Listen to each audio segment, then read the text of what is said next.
Buddy, we've got Coach Day here ready to go, and we're going to open up the questioning with a question from Clay Hall with Bill Landis on deck. Clay?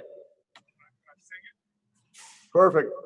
Coach, good morning. Talked to a couple of quarterbacks today, Brady Quinn and Justin Zwick, and they both talked about how much easier it would be to play call, snap count issues, et cetera, when I asked them about how would you feel about playing in front of no one.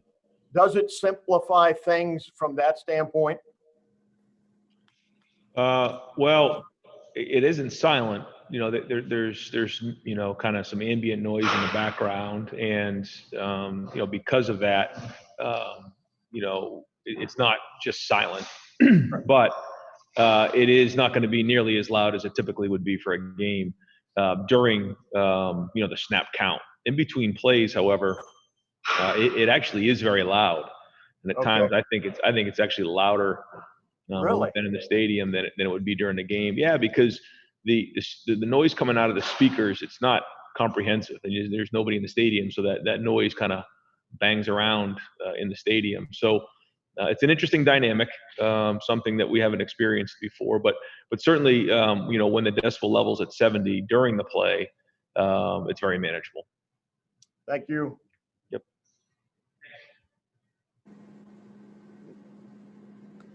Next up, Bill Landis with The Athletic and Nathan Baird on deck. Bill? Hey, Ryan, as you've gone through the preseason here with the pads on and been able to go full contact, have you gotten any, I don't know if clarity is the right word, but any idea of what your plan might be at tailback with Master and Trey? I know there was some talk about a 50-50 split before the pads went on. Did you kind of come out of it thinking the same thing? I don't know how it's going to shake. I know that we play a lot of plays, and you know, we usually get, you know, north of 70, at least 75, sometimes 80 plays. So we're going to play multiple players. I think, you know, all the running backs have looked very good. They're starting to really run with their pads down over the last week. I think that was a huge emphasis point going into last week. I think they've all done that. And so, you know, we're going to play, you know, some depth there because we need to. You know, there's not one guy there that can play all 70 plays, and that's unrealistic. So, you know, probably had more depth there than we've ever had, which is great because we're going to need them all for the whole season. And obviously you guys in Nebraska were very much the forefront of the push to get the Big Ten back. And Scott Frost was talking yesterday about how he felt you and him kind of built a little relationship there kind of through that and through the calls with the coaches. Just what do you think of the idea that you guys are playing each other now that the Big Ten is back in the first game? And what is your relationship like with Coach Frost? Well, Scott coached, you know, for Chip, and he and Chip were very close, and so I got a chance to meet Scott when we coached with Chip at Oregon, and then continued our relationship. There's a lot of guys on that staff that I have a lot of respect for, that I've worked with, and so, you know, always had a lot of respect for Scott, and yeah, we had a lot of conversations during this time, and you know, I know that there was times where we never thought we'd be playing the season. Now the fact that we are is great. The fact that we're playing the first game, I mean, we got to play each other at some point. And so, yeah, our guys are looking forward to it, but always had a lot of respect for Scott, and certainly do, you know, after spending the last couple of months together over the phone. Thanks. Next up, Nathan Baird with Cleveland.com and Austin Ward on deck. Nathan? Hey, Ryan, any update you can give on the defensive tackle situation, especially, I guess, if you're expecting that Teron and Haskell are going to be able to play this week, and if not, just what's your level of concern about the depth that you have there? Well, it's an area that going into the season, you know, we wanted to make sure we you know, provided some depth in at that position, you know, and I think we've done that. I think, you know, certain guys have stepped up, and so you know, we'll see as we get to the end of the week, you know, who's available, who isn't, but we still have another padded practice today, and we'll see how today goes, and then just keep working through the rest of the week.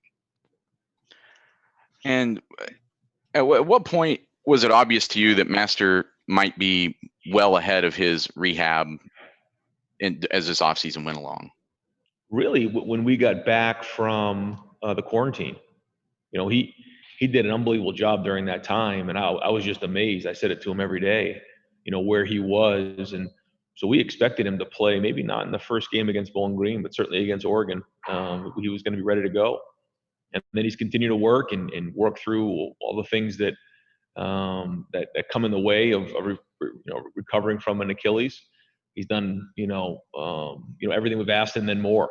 So really excited for him that he's going to be able to play a strong season. Expecting big things from him. He's practiced really, really well, and so he's a huge part of our offense right now. Next up, Austin Ward with Lettermen Row and Brendan Gulick on deck. Austin? Hey, Ryan, I know the availability report will come out later in the week, but just in dealing with the daily testing and the protocol and everything for several weeks now, how would you describe that process and the success or lack of success, I guess, if that's the case, that you guys have had with all that going through camp? Well, I think we're looking at it now like it's an ongoing process, and to look at it like it's been a success right now would be premature because we still have 2 more months of it, and that's the way we have to look at it. This is not a week-to-week thing. It's all the way to the till January, because we might be good for 2 or 3 weeks, 4 weeks, 5 weeks, and then all of a sudden we stub our toe and have an outbreak, then we're going to lose games. We can't afford to do that. So it's an ongoing deal. This is going to go on for a while, and we have to continue to be vigilant in that area, not get fatigued with following all the protocols and doing everything we have to do and making all the sacrifices that have been made, and that's for everybody, and that's not easy to do. So it's an emphasis every single day. I made it my vow to the players that I'll make sure I bring it up every single day. We talk about it every single day because it's that important. Now, does that take away from some other things? I don't know, maybe, but I know that there's nothing more important than having a full, healthy team, and I'm proud of the way the guys have worked through this time. When you're talking about that every day and you've made that emphasis, have you sensed at all through this stretch, any eyes rolling or eyes getting tired of hearing about it at this point? Like, how do you? I would feel like that would get old to them or even to you to keep talking about it. It is, and that's what I say to them. I said, you guys you may get tired of hearing it from me, and you may not want to hear it every day. But the minute you take a deep breath, the minute I don't bring it up, it takes one day, one trip to a restaurant, one trip to the grocery store where you don't have a mask on, or somebody you're exposed to, a friend, something like that, and then you're at risk, and then you're not playing for 3 weeks, and then you put the team at risk. So we can't have that mentality. We have to stay alert and stay on it every day. Thanks, Ryan. Next up, Brendan Gulick from Sports Illustrated on Buckeyes.com with Patrick Murphy on deck. Brendan? Hey, Coach. I want to ask you about the quarterback situation at Nebraska. Yesterday, Coach Frost named Adrian Martinez the starter, but said he felt like he's got 2 starting quarterbacks that could both play and be equally effective. So what's the biggest challenge in trying to prepare for someone who has Martinez's skill set? And equally, what's the challenge of trying to prepare for a quarterback that you don't really have any film on? We recruited Luke and know him very well. He shares a lot of the same skill set that Adrian has, and so I think that means that Luke's really developed over the last couple of years. They've done a great job of developing him, and obviously they feel strongly about him in terms of being able to put him in a game. So a lot of respect for both of those guys. Both of those families know them well, recruited both of them, and they're both really good football players. And how about from your team's perspective? Is there somebody that we just haven't talked about, somebody that hasn't gotten a lot of coverage or a lot of spotlight that has been really impressive to you that for some reason maybe we've overlooked? I honestly don't know who's gotten a lot of the coverage and who hasn't. We'll kind of see as the season goes on and once we get on the field. But the message I had to the team the last couple of days has just been, this is practice 39, if you can believe it today, 39 practices. Now, there's only been, a very small percentage of those that have pads on, but it's no longer practice, and we're playing in a game. So the urgency really has to show up. And I told them, either you're going to look like a champ or look like a chump based on your preparation, because now's the time. And it's not just like, okay, we'll get it the next rep. That's what happens when you practice so much. And there's no real consequences for a mistake. Well, now there will be. And then, better get a better idea what kind of team we have Saturday night. Thank you. Next up, Patrick Murphy from 24/7 with Ralph Russo on deck. Patrick? Ryan, similar to Bill's question earlier about Scott's comments yesterday, he really credited you guys, Dr. Borchard, Gene Smith, with getting this over the line. I'm curious how much you were aware of what Nebraska was doing and how much you feel like they deserve some credit for getting this season going. Oh, we were always in communication. We had weekly calls with the Big Ten where, the coaches would share what's going on with them. We'd go over different things. And then, Scott and I would have, different conversations on the side. And always kind of had a good idea what they were doing. And I think we shared a lot of the same views on things. And the number one thing was, how do we safely find a way to play this season? And I think a lot of it had to do with the communication that was had between the coaches. And so, I'm proud to say that, because of that, I think that had, something to do with all this. And, but that's behind us right now. I mean, the focus right now is playing on this game. It's here, it's on us finally. And that's really what we're spending our time thinking about. Well, on that topic, it's not often that you guys start a season against a Big Ten opponent and not have any film, especially a team like Nebraska. How do you guys handle that? Do you watch a lot of last year? What's the approach to this unique kind of situation? Yeah, going right into a conference game is a unique challenge, but the coordinators and Scott have, kind of stayed the same. So, I'm sure they've changed different things, just like we have, but it's just one of those things where you just do the best you can to adapt in game. And that's why you practice so much, that you have contingency plans based on what you have. Because like I said, at the end of the day, it's going to come down to tackling, blocking, ball security, all the things that matter in a game, and just following the plan to win. Thank you. Next up, Ralph Russo from the Associated Press with Tim May on deck. Ralph? Hey, Ryan. Good to see you. My question sort of plays off of what Austin asked you about the protocols and sort of hammering that message away to your team. It's a little bit of an odd question, but it's a little bit of an odd season. If you had an outbreak before the season, it becomes a little easier to deal with the protocols, right? I mean, you have less players who would need to be tested. Some of those guys, get out of their surveillance pool. Some of those guys are not necessarily able to be contact traced. Have you given any thought to the idea of there's this weird competitive balance issue where you almost would be better off? And I'm not saying you want this, but that a team that had struggled with the protocols, had struggled with the virus, would actually have an advantage going into the season? Well, certainly not in the Big Ten, because if you test positive and then you test positive for myocarditis, then now you're out for at least 6 weeks. So no, because I know there's been a lot of people that have been in that situation throughout the conference. So no, I don't think so. And then the other thing is, after 90 days, you have to start testing again. And so, who's to say that you wouldn't get it again?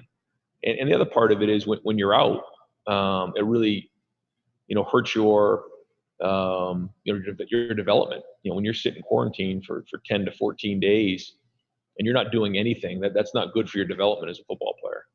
So while I understand the question, and maybe early on in the spring, that may have been a situation, but I think as we've gotten into the summer, into the fall, staying healthy is obviously the best way to do it.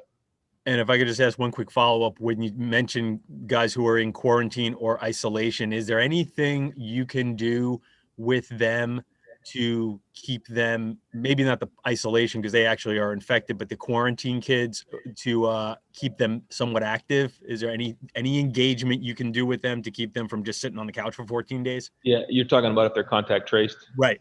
Yeah, so whether they're in isolation or they're in quarantine, we do have a protocol in place that we have certain things that we do, and make sure they check in with mental health services that we provide and different things. But for those who are contact traced and actually have not tested positive, they are able to work out and do different things. They're not able to be a part of us, so they have to quarantine, but there is some interaction there that we're able to do just to keep them moving around. Certainly not the same as if you're practicing, but we are able to kind of keep them a little bit in shape the best we can. Thank you.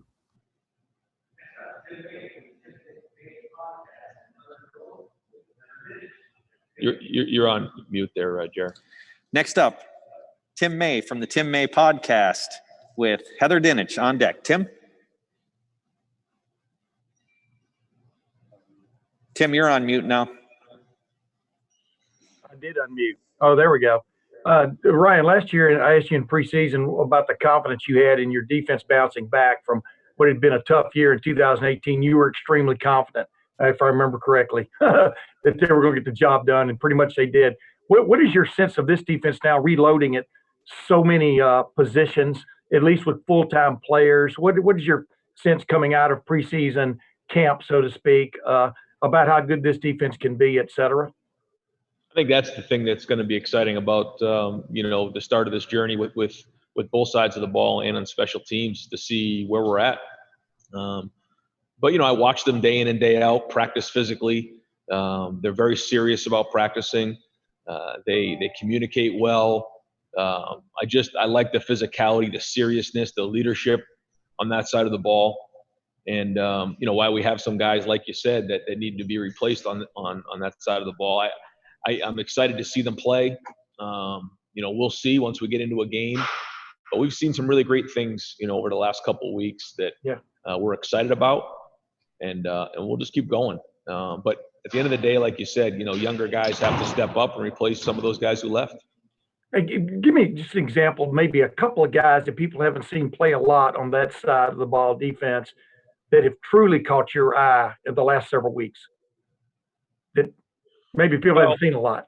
Yeah, I mean, I think that we'll see Saturday. We'll see how guys play. There's been so many practices here, and what really matters is how they play on the field. So we'll see, but I'm really impressed with the way the linebackers, just as a whole unit, have just done a great job of communicating, diagnosing plays, seeing things, running to the football. And they're just a very professional group of guys, in my opinion. So I would say right now that's probably the strength of the defense. But both the other groups are working really hard, the D-line and the back end, and those units are getting stronger every day. So fired up to see what this looks like on Saturday. Thanks, man. Yep. Next up, Heather Dinich with ESPN and Dave Biddle on deck. Heather? Hey, Ryan, as you have watched, I'm guessing, Alabama and Clemson through the first couple weeks here, how confident are you, based on what you've seen from your team, that Ohio State can join them quickly in the national title conversation? Well, the thing that I talked to the team about 2.5 weeks ago was that there's no conversation about any kind of national championship or championship conversation. It's all about beating Nebraska, because whether we, start focusing on things like that, whether we start talking about things like that, compare ourselves to other teams, all that's going to do is just distract us from playing the game on Saturday. I mean, we got a good opponent coming in here, and if we don't take care of business on Saturday, none of that really is going to matter. So the focus has been so much on our team, and not individually, but being a team and being 1-0. Because with everything going on out there, with different people talking about those things, the easy thing to do is get distracted and start talking about things down there. Well, the teams that focus on what's going on down the road, they get upset, and it goes sideways fast. So we cannot do that. We have to stay disciplined and just focusing on the first drive on Saturday, then take it with the second drive and go from there and find a way to go 1-0. And then as the season goes on, if we can put a couple wins under our belt, then we can start saying, okay, where is this thing headed? But right now, we got to find a way to win this first game. And I know it's fun to talk about, but for us, that has to be the focus. Because you guys are so talented, though, how important was it that not only the players, but also yourself, at least have this opportunity to play for a national title this year, not just the Big Ten title? Sure. No, that was very, very important in this whole process. Guys come here to play for championships, and so that was a big deal for us. And so I can't tell you how excited our players were when they found out they had that opportunity. Next up, Dave Biddle with 24/7 Sports and Bill Rabinowitz on deck. Dave? Hi, Ryan. Who was the number 2 quarterback for you guys? Well, it's still something that we're working through. We're very pleased with where Justin is. I think he's had a really good camp. And then, between Gunner, Jack, CJ, all three of those guys are working hard.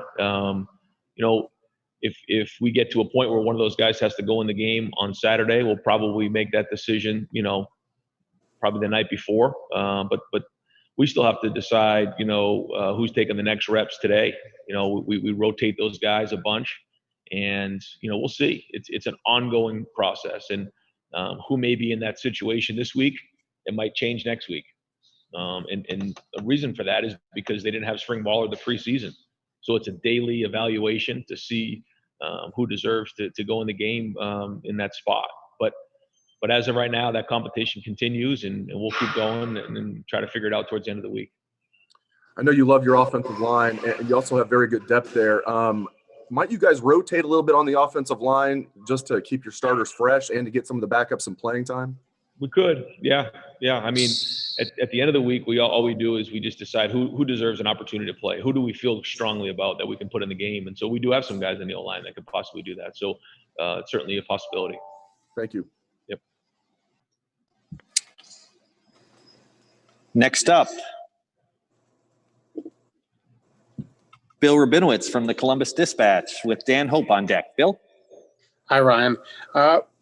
For so long, you didn't know whether you'd have a season. Now you've got this week is game week. I'm sure all the emotions that you have. Could you just kind of walk through how you are sorting out your emotions right now?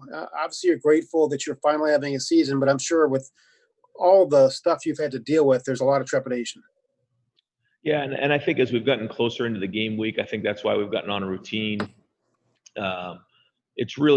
We've really kind of kicked into what it would be like game one, even though the weather's a little different than it would be, at the end of August or first week of September. It's time to play now. And so, that's been the focus. It really hasn't been about anything else. And it's kind of a little bit getting back to normal in terms of all the things that come into play and checking off all the boxes so that we're ready to go when we play, making sure that all the situations are covered and making sure guys are prepared to go. We got, the scout teams that need to give us a great look and make sure that we're getting the reps we need to give the offense, defense, and special teams the stuff that Nebraska is going to give us. So it's all those things that are the focus now. And you just stay so busy now, you get focused and, locked into your work where, before we had so much free time on our hands, we were focusing on other things. So kind of back to work this week, which feels good. In terms of your secondary, obviously you have to replace 3 starters.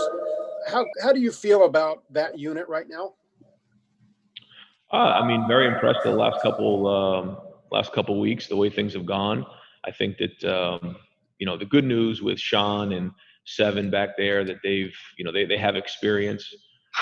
Cam Brown has experience. And then Proc and Marcus Williamson. They all are going to have to really prove themselves. They don't have as much experience, but because they're practicing every day, they're getting better every day. And, listen, there's going to be mistakes. There's going to be whatever, but I think that they're trending in the right direction. I think they're going to have a strong year, and I think Kerry's doing a really good job with them. Thanks, Ryan. Next up, Dan Hope with 11 Warriors and Dennis Dodd on deck. Dan? Hey, Ryan, does it help going into a season knowing that the freshmen don't have to worry about eligibility this year, but you don't have to worry about redshirt and those guys? Yeah, that's good. It's one less thing to worry about for sure. And it's easy to kind of get them on the travel squad and get them in there thinking that maybe they'll play 1 or 2 plays, but you don't have to worry about that. So yeah, it's definitely one less thing to worry about. I know you've talked so much about just the need to have this depth from, the front of your roster to the back. Just where do you feel going into the season right now that you are in terms of a depth standpoint across the board? Feel decent, but want to play. I feel like it's so long since we played a game. Sometimes you don't know. You're just trying to figure out what kind of team you have. And so sometimes you practice against each other and you have a certain opinion of guys or sides of the ball or, schemes that you have. And then, you're right on. There's other times where you're not. And so I don't really know the answer to that. I do feel decent right now, but we'll know more after Saturday. Thanks, Ryan. Yep. Next up, Dennis Dodd from CBSSports.com and Rob Aller on deck. Dennis? Hey, Ryan. Nice to see you again. You addressed it a little bit, but what level of concern do you have knowing what we all know through football to this point, that the Big Ten or anybody can get through this season 9 straight weeks without a bye and without an interruption? I don't know. I know that the testing that's put in place here has been excellent and really efficient. And so I know that really helps. And I think that the protocols that we're putting into place are strong, and our guys get it here. I can't really speak to the other schools because, I'm just not there. But I feel strongly that our guys are serious about this, and maybe part of it was that it was taken away, and they realized that the consequence for testing positive. And so making great decisions, making great sacrifices, and we don't know what's going to come. So I can't tell you what it is, but I'm going to do everything we can to make sure we're holding up our end of the bargain. And kind of a simple question, can you describe why there's been such, a good continuation from Urban to you to recruiting to winning to everything?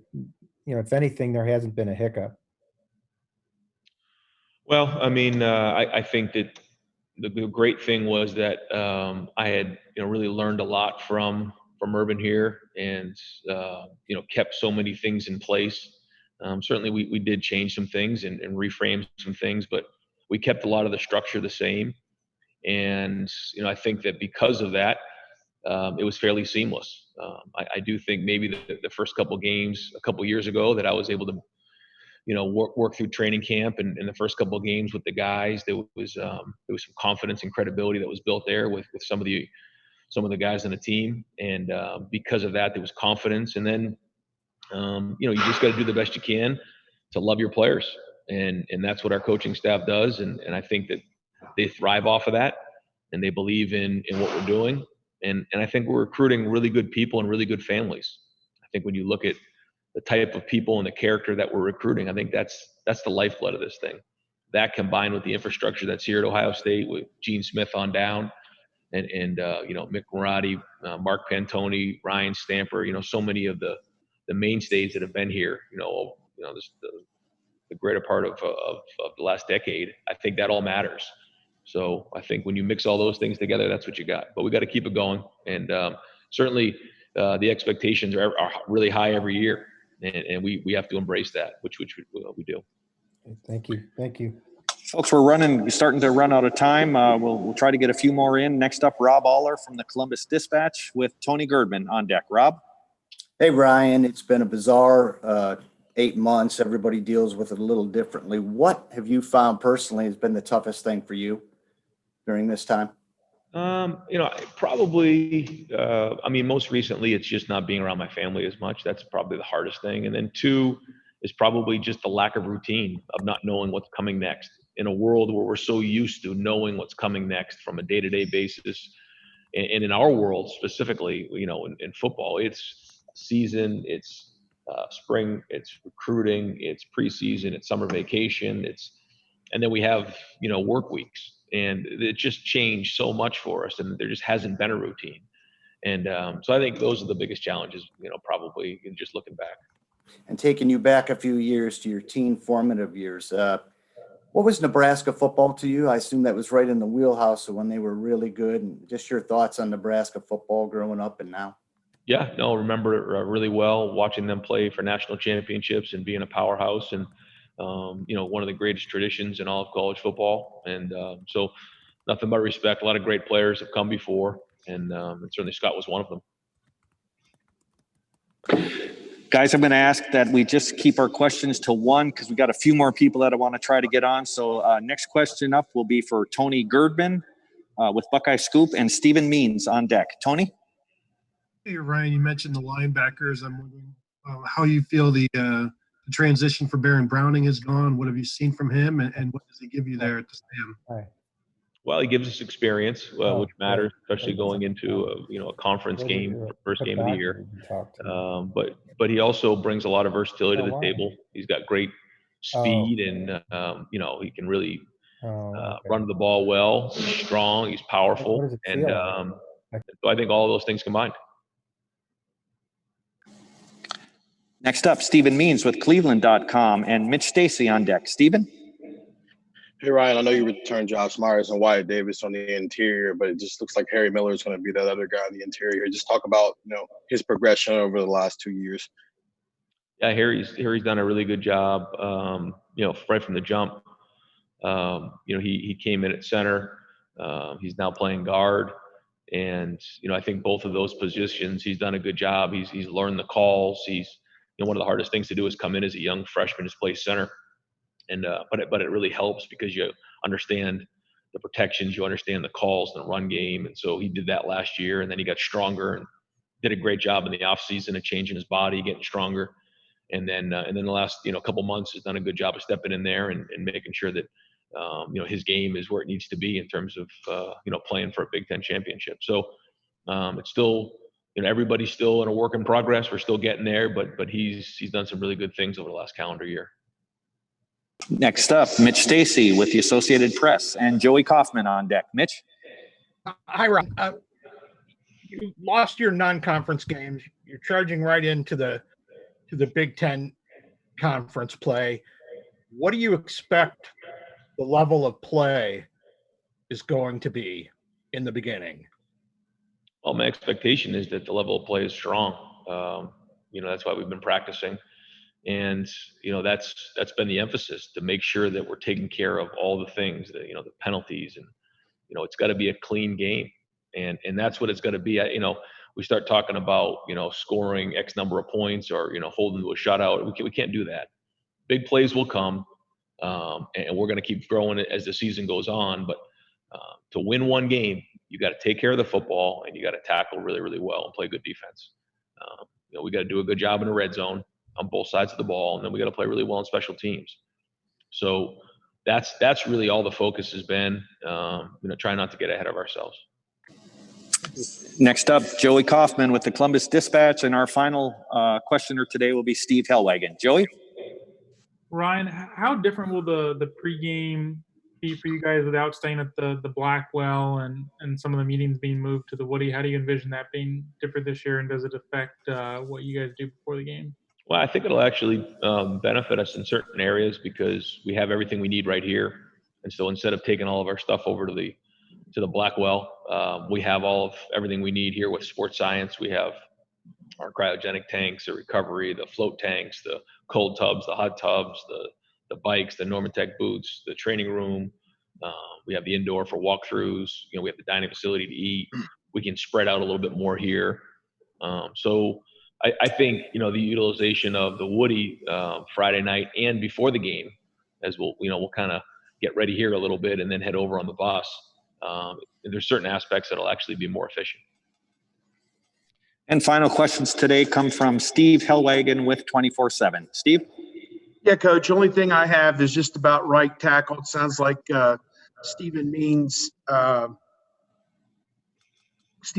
covered the other spot. Nicholas Petit-Ferrer, Paris Johnson, DeJuan Jones. How do those guys shake out? And are you expecting one of them to be the opener at that position?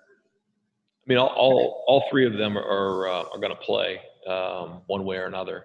I think right now Nick, is going to be the starter at right tackle. He's done a really good job. He's worked really hard in the off season, and so we'll kind of see as the season goes on and where it goes. But very impressed with what he's done. Again, putting on weight, changing his body, and then the way he's practiced over the last couple of weeks.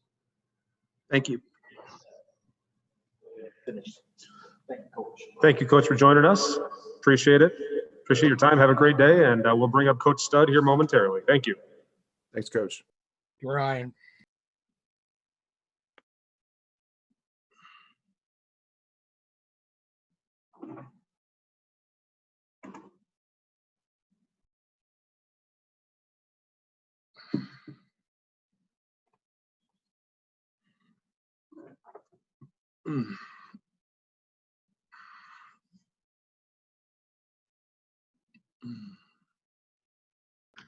You're good to go. All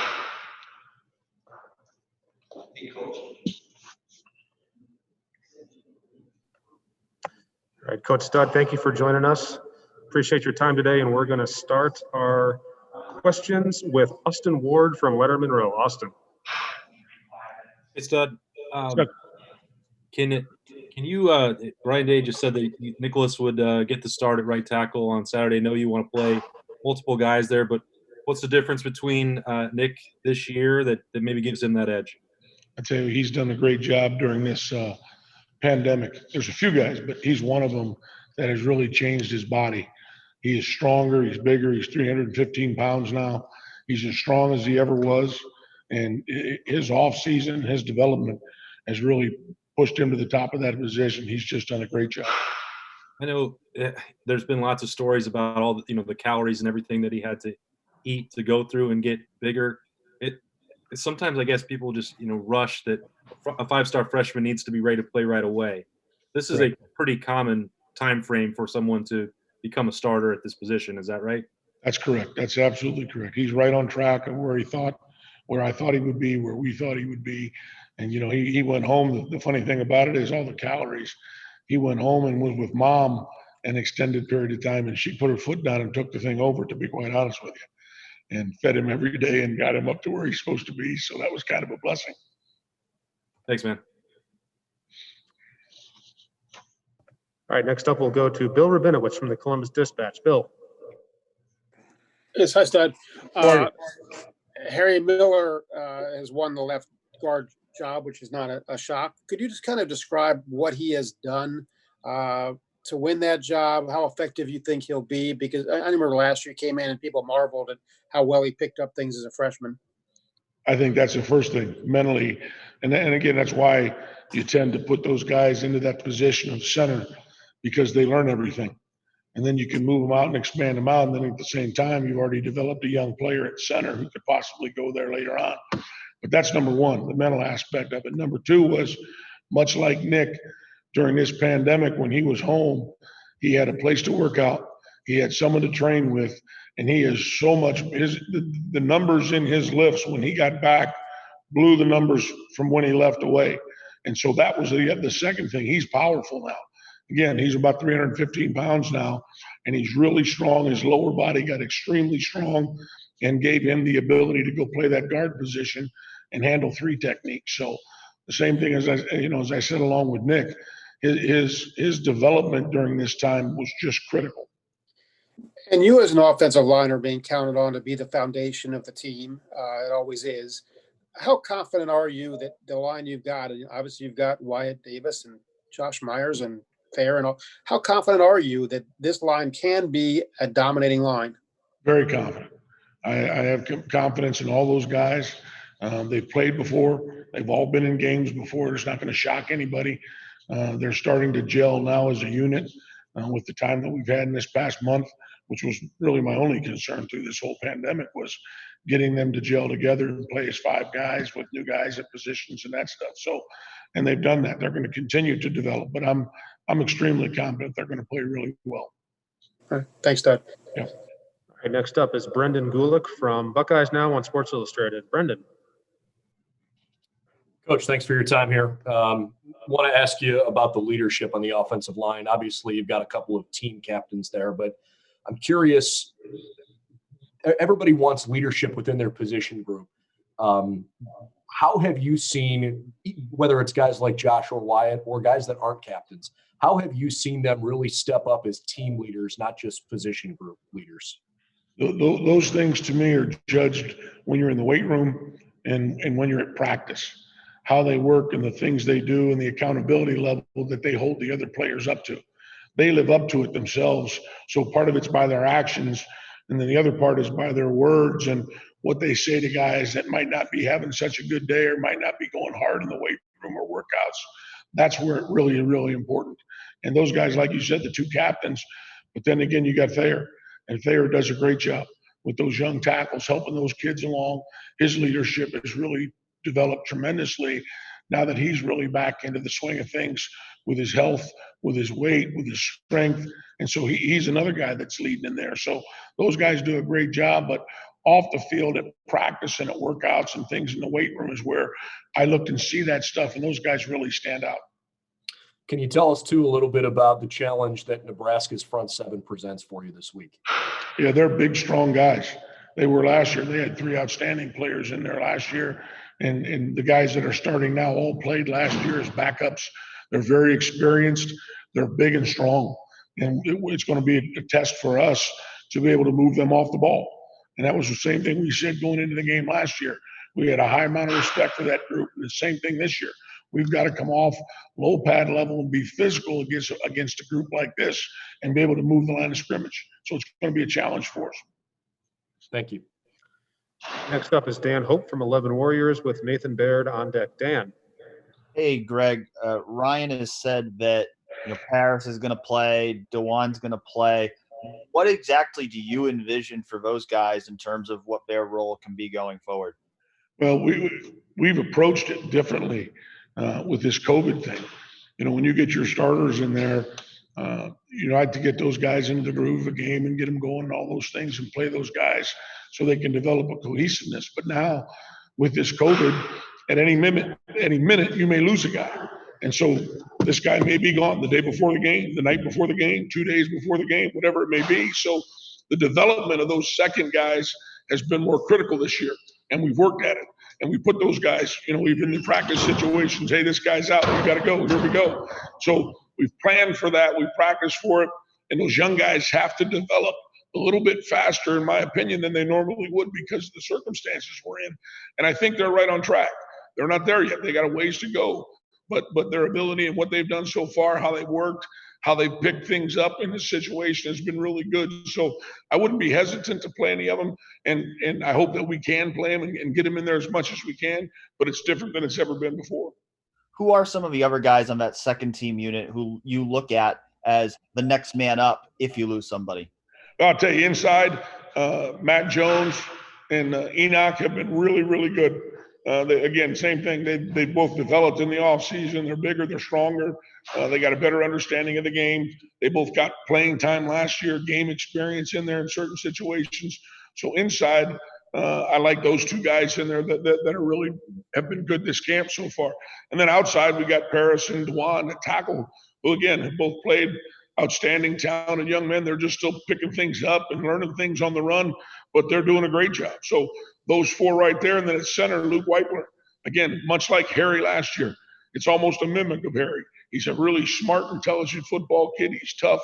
He's picked things up there at the center spot. He's been running the number 2 center for a long time now. So all 5 of those guys, I think, are continuing to grow as we move forward. Thanks, Greg. And next up is Nathan Baird from Cleveland.com with Spencer Holbrook on deck. Nathan. Hey, Greg, you mentioned the kind of the gelling together, the cohesiveness of this offensive line. Were there things that you were trying to get them to do or that they were doing on their own during the separation that helped make that more possible this fall? Yeah, there's a lot of things. And again, it was different. Here's the catch is that usually happens during those 15 practices in the spring. And obviously we didn't have that opportunity. And then even when we came back and got back going June 1st, all positions could do their stuff, but we could do nothing man on man. There could be no contact. So obviously that's what our game is. We can run around in our underwear out there all you want and say, that's a great job. But until you got to block somebody and move somebody from point A to point B, we tried to simulate that as best we could during this COVID thing until we could get the pads on and go. So yeah, we worked it the entire summer through video before we got back here in June, and then through walkthroughs and things like that, trying to get them in the best situation without having the contact, obviously, that we couldn't have then. But yeah, it was a daily basis going through those things to at least show them the pictures, see what's going to happen, and be able to react so they can make those pictures in their mind and prepare. Is it just the working out next to each other that brings that cohesiveness, or was there something in terms of, increased communication or just that kind of camaraderie that you also try to introduce to that? No doubt that all came. We did a lot of that through Zoom meetings. We put them in there as a group and said, hey, here's the front, here's the play. Matter of fact, we went through with the second group each game from last year and had them make the calls. I didn't say anything. I put it up there on the film. Here we go. Here's the play. What's your calls? What are you thinking? What are you going to do? What's it look like? Through those things over and over and over until we could go again. And that way, that kind of hearing what that guy's saying, hearing what's in his mind, that got to start, in the summertime, and it's continued. Next up is Spencer Holbrook from Lettermen Row with Dave Biddle on deck. Spencer.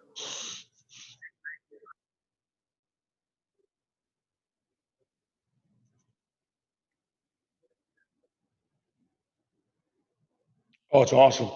That's been a real blessing to hear those things. And once that came out, you can get those guys extra playing time when they wouldn't have been able to do that before. So it'll be a blessing for those kids. And hopefully going into next season in the spring and after this is over, it'll and get their growth way ahead of where it probably should be. So it's a really good thing.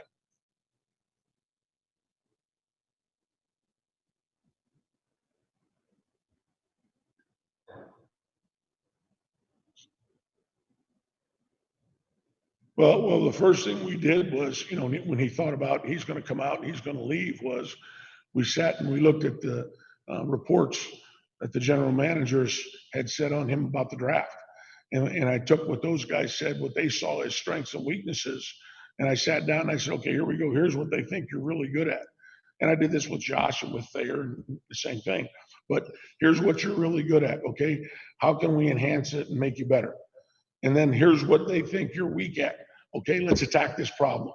All right, and so we found 3 or 4 things in each one of those guys' games, and we've been doing drills and technique things since the summer to try to make them better at those things.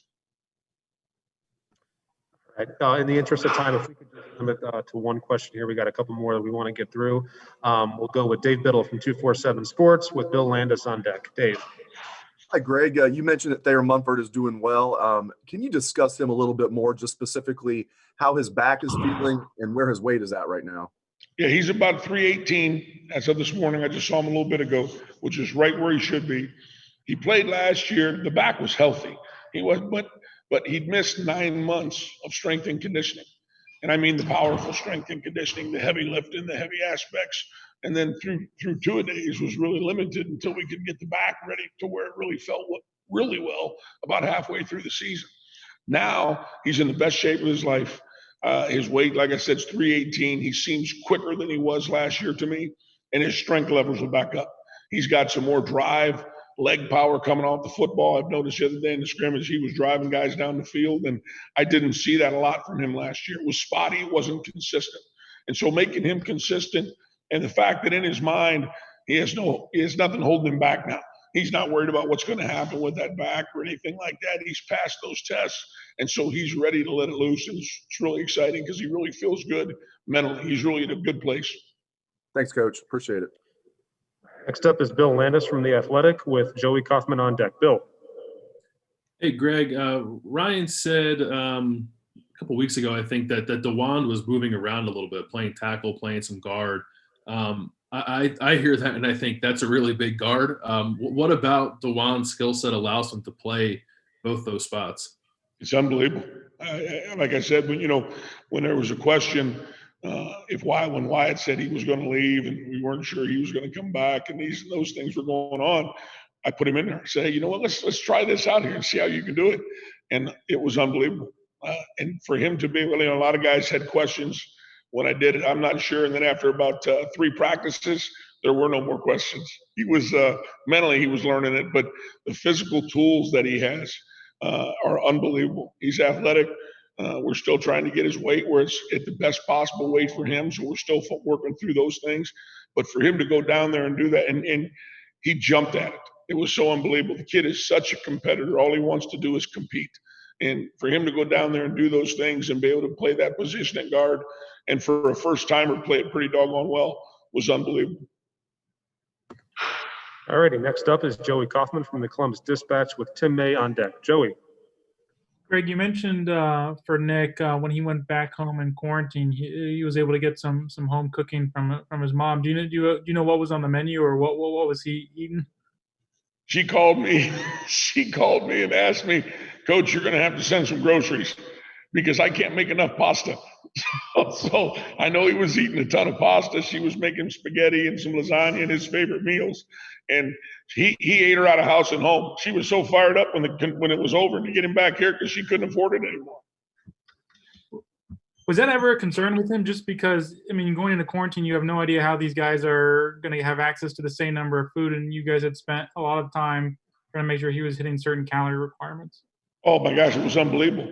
And that's why you realize you're at the best place in America when we can supplement those kids and their parents, feeding these kids with an athletic director that goes in there and lets you send them food home and send them supplements home and do those things. But I was on the phone early. I was panicked about that, not worried, panicked. And being able to see those guys and get them the right things to eat at home, no matter what the circumstances were, was unbelievable. Instead of it being a weakness, When you look at Harry and you look at Nick and you look at Matt Jones and you look at Enoch and those kids, they come back and they're bigger and stronger during this thing. It worked out being the greatest thing in the world for us. So, and they took advantage of it. But with a school and a program that backs you, it was unbelievable. All right, and our last questioner for today will be Tim May from the Tim May podcast. Tim. Thank you very much. Hi, Coach Stud. I was just wondering, when Wyatt Davis said, "I'm coming back," what was your immediate reaction? Was it hallelujah? Was it good golly? What was just your immediate reaction? There might have been a hallelujah in there. You look like a hallelujah guy. Number two. Amen. Yeah. And number two, let's go. A lot of talk. I mean, some of it perpetrated by me and many others. This could be as good an offensive line as maybe we've seen around this place. What is your sense of that headed into this game? I know it's play by play, game by game, but what is your sense of just from a starting unit and then like the backups you've got of where this line could kind of fit if it takes care of its knitting? Yeah, you're right. I agree. I was so proud of the guys last year because I thought that was one of the best lines in the country and how they played last year. And I think these guys, I told them the other day, I said, I think you guys can be better. And that's our goal. Our goal is to take what we did last year and be better. And the physicalness and all the things that it takes in there, they're all capable of doing. And the backups, I mean, I'm not as nervous as I usually am about backups going into the first game because even the backups have played. Other than Luke, those guys have played in games. And they're bigger, they're stronger, their attention to detail has been tremendous. So I totally agree. The potential for this group to be a great offensive line is right there. Now they got to go out and they got to do what last year's group did. You take it game by game, you go out there and you give everything you can for that game, then let's move on to the next one game at a time. And so far, that's what they're doing. But you're exactly right. Thank you, man. All right. Thank you, everyone, for joining us today. Thank you, Coach Stud, for your time. Have a great